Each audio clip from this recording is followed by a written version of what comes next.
What's going on, everybody? Welcome to my shameless tirade of promotion for my HBO taping. I'm David Rosario, joined by probably one of my favorite comics to come out of Florida, and now it just so happens we're both on the West Coast, buddy. We're out here, man.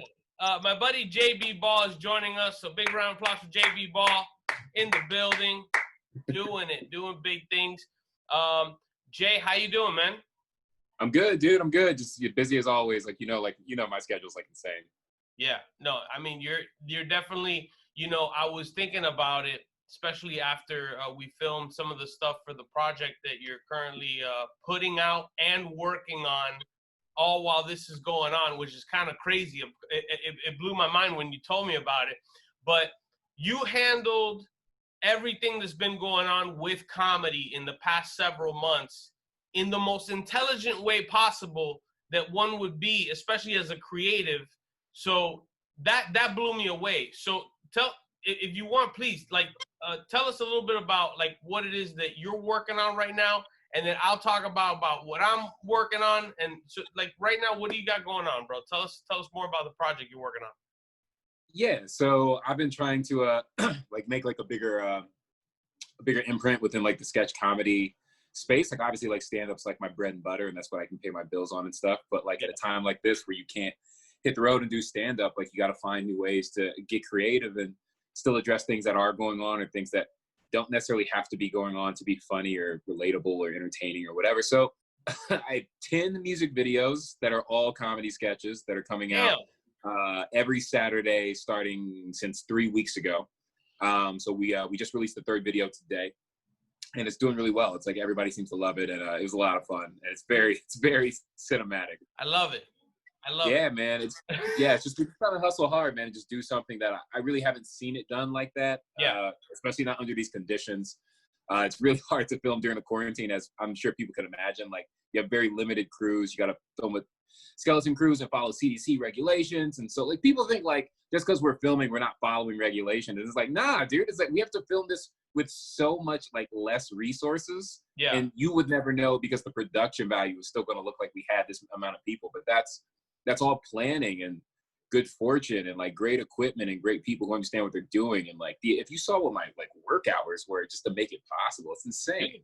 Even the way that you would put together the shoots for some of these videos, it kind of blew me away because it was it's just super simplistic as opposed to I've worked on big budget network television, and it's just there's just one guy that's running around just with a headset on. That's all he's doing. He's not even doing it. He's just running around, Yeah. And the simplistic nature of what it is that you're doing with these particular videos is it's a testament to what's going on now and how we can kind of in some way power through it, No, for sure. Yeah. We're doing it without massive crews or massive budgets, but that doesn't mean the quality has to suffer. When you see the final product, it's still really clean.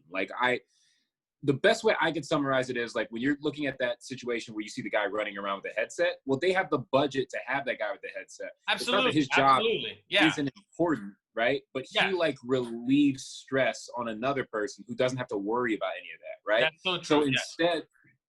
So instead of that director having to also be producer and also be the writer and also be the talent and you know what I mean, be the editor and the color corrector and the sound editor and all that, the director just gets to direct. Right. Yeah. In this case, I'm doing all of that. Right. So it's a matter of how much learning was I willing to do? How what I come from a film background in terms of my schooling. So it's how much of that am I going to put into play? So I had to direct these. I had to write these. I had to actually create these. I had to sound edit these. I had to color correct. I'm just doing 12 jobs. So that's the only reason it's possible to really have them be this level of quality. So anybody can just up and do it sort of, but it's also I don't think people will naturally assume how many jobs I'm actually doing to make this possible. They go, yeah, you just went out there and did something. It's I really didn't. I'm doing legit you're doing 12 much hours. more than just what even when you hear it coming out of your mouth, I was it wasn't as simple as I just put it for this person. Yeah, I mean, it is what it is, but nobody will ever know that. That's part of that. Just comes with it, People just see a video and they judge the video, and that's fine. But like, I'm really here to let you know, like, yo, I did so much. But that's besides the point. But that's besides the point, because you know what? When you look at the stuff that you're making right now, right?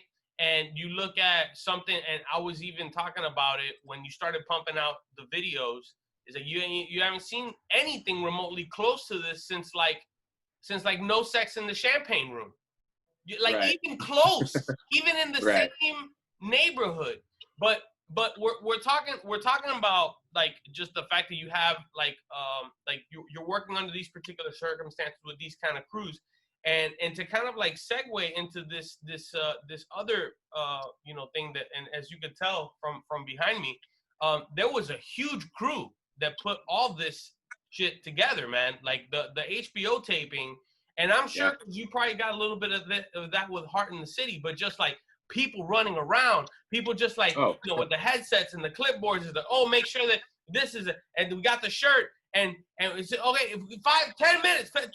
It's just like, so that was kind of the, I think that's a little bit of the freedom that you have with that, as opposed to like a high pressure situation where, and how many tapings did they do for when you shot your taping? Just one, man. But just at the same one? time, like, what? Yeah, we just did one. So you had a good set or you didn't. That was it. That's so awesome, man. Because when I did Hot Fest, I did two venues. I did two venues throughout the entirety of the weekend. So, just like JFL or a lot of the other big time festivals, you would go ahead and do comedy in more than one location. And How was just like that. You land, you'd go to LOL, then the next night you go and you do a theater, and then they did the taping in that same theater. So I got a little bit of warm up before the final product, because I got no warm up. And you even like, you've done theaters, right, Jay? Yeah, so for sure. The way a joke hits from a club to a theater, you're taking two different swings. Yeah. I prefer the theater though. That's the thing. It was really weird. I don't know how you feel about this, but I always write for the special.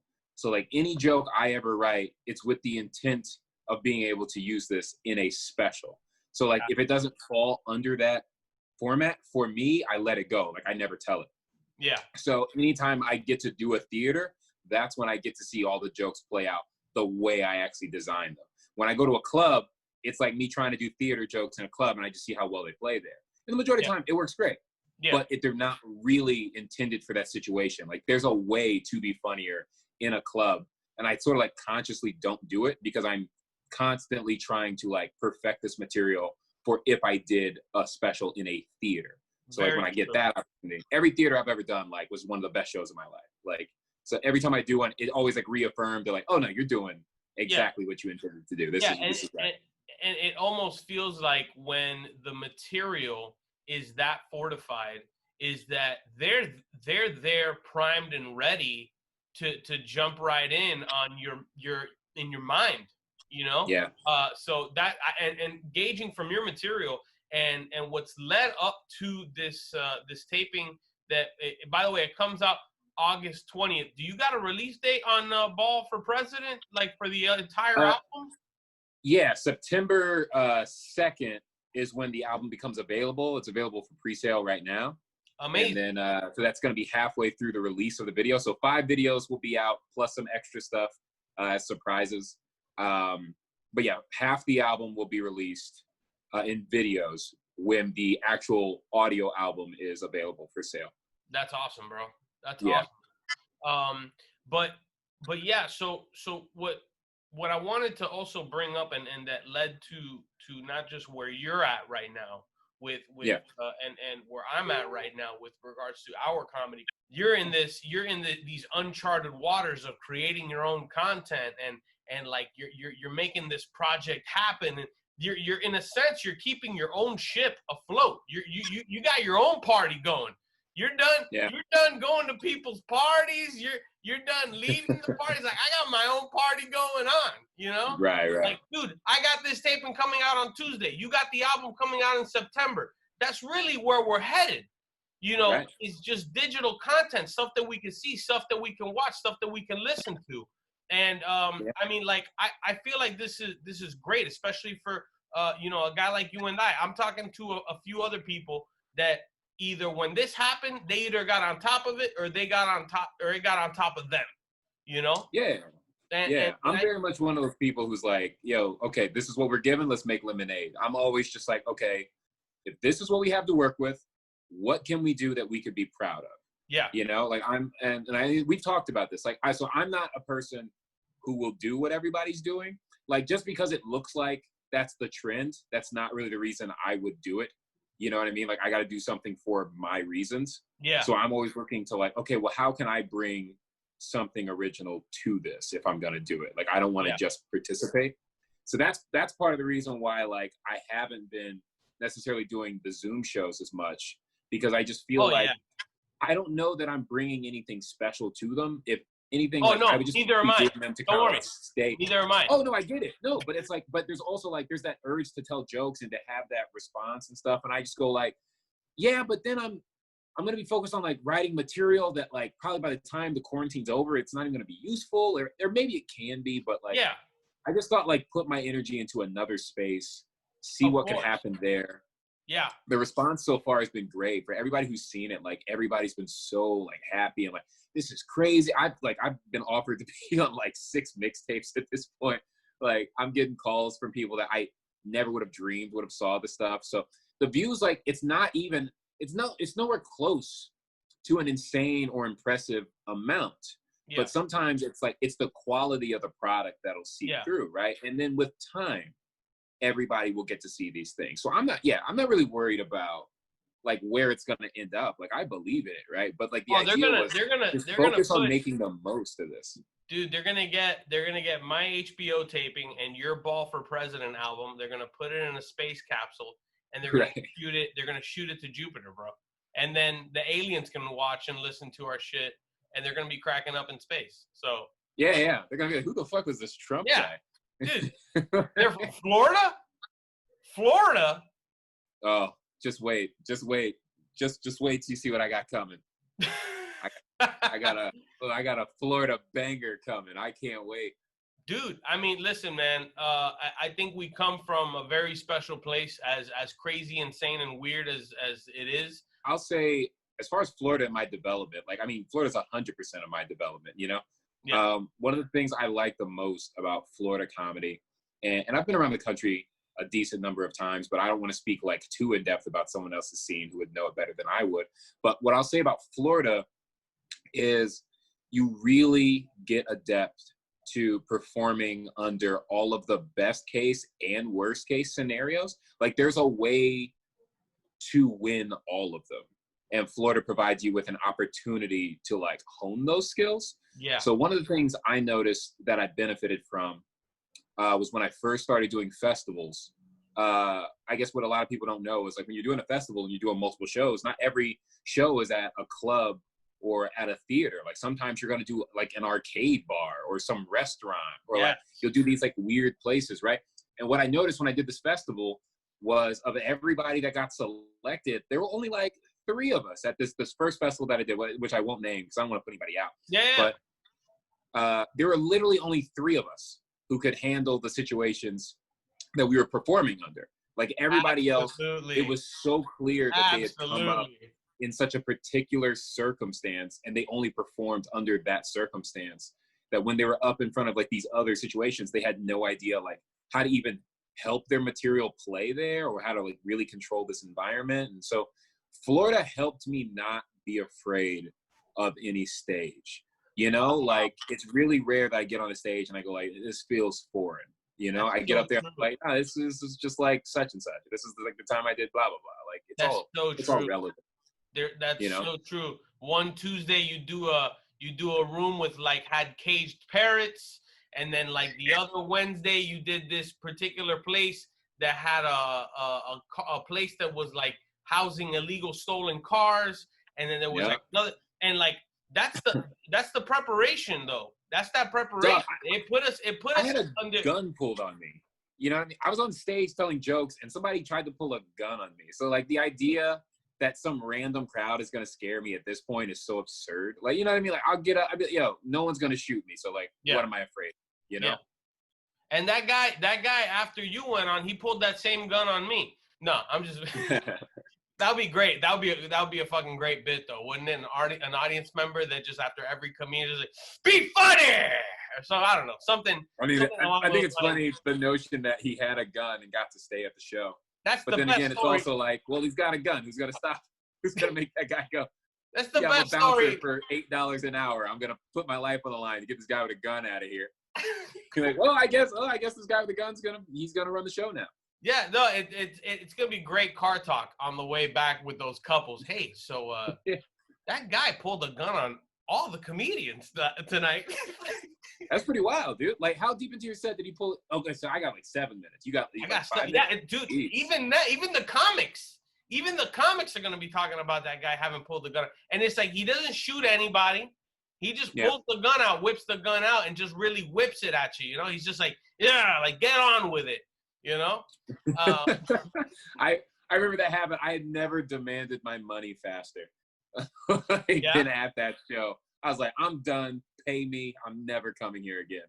Dude. But, it's funny. It's funny that you say that. I think that very few comedians have that perception of what it is to perform. And you summed it up perfectly when you said that only 3 of us were equipped for this situation. You know, that's so true with a lot of times that early on when you're getting into doing comedy, you don't really realize what statements like that means. You know what I'm saying? Because your job in a nutshell is you stand in front of the crowd for the allotted time that you're given, you make those people laugh or you entertain the shit out of them. It's funny that we're talking because I've only been speaking to people that I really did learn a lot from, and we only worked together a handful of occasions. It was maybe like, I can't even count in one hand, but we hung out and we hit it off so well, and I watched you perform, and at that time I was just grinding, working with the improv, emceeing, and it's led up to this, man, because this is a showcase of like the best Latino comics that are presented to you right now, because you had so many people be discovered off of the people that put together this festival, like Gabriel Iglesias, and it's a mark, bro. And there's a certain thing about the Latin culture that's beautiful, man, and we each of the comedians bring that out in this taping. So if you have the HBOMax app, grab it, it's there. But no, in closing, I thank you so much, man. I know that these videos that you're coming out with are gonna pop off like no tomorrow. Like you got each video coming out every Saturday, right? Every Saturday at 12 o'clock Eastern, 9 o'clock Pacific, they should be out. So yeah, if you just subscribe to my YouTube page, which is it's so simple. It's youtube.com/I-write-funny-1. That's it. Or do my Instagram or Twitter or any of that. It's all @ball4president. So just follow me on something. It's going to be researchable. It'll be there. And then, see it now. Don't be late to the party. You're going to see it eventually. But, might as well see it now while it's fresh. Do it. And I've got a surprise coming out this week that I'm super stoked. It's so funny. I'm not going to say anything, but just if y'all are watching, check out this video. It's going to drop this week. So good. I'm so proud of it. It is so funny. Oh, man. Yo. Glad that you got your stuff out there.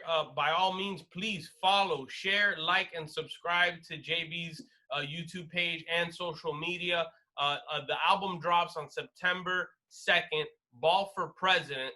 And this Thursday, August 20th, you can catch me at the Hot Comedy Festival on HBOMax. Download the app. Watch it on your phone, on your laptop, on your television screen, whatever you guys need to watch it. Watch it. It's some of the best Latino comedians coming at you. HBOMax. JB Ball, thank you so much. One more time for Mr. JB Ball in the building. Appreciate you, Thank you so much, my brother. And we will be talking very soon. Take care, my man. Yeah, man. Later, bro. Later.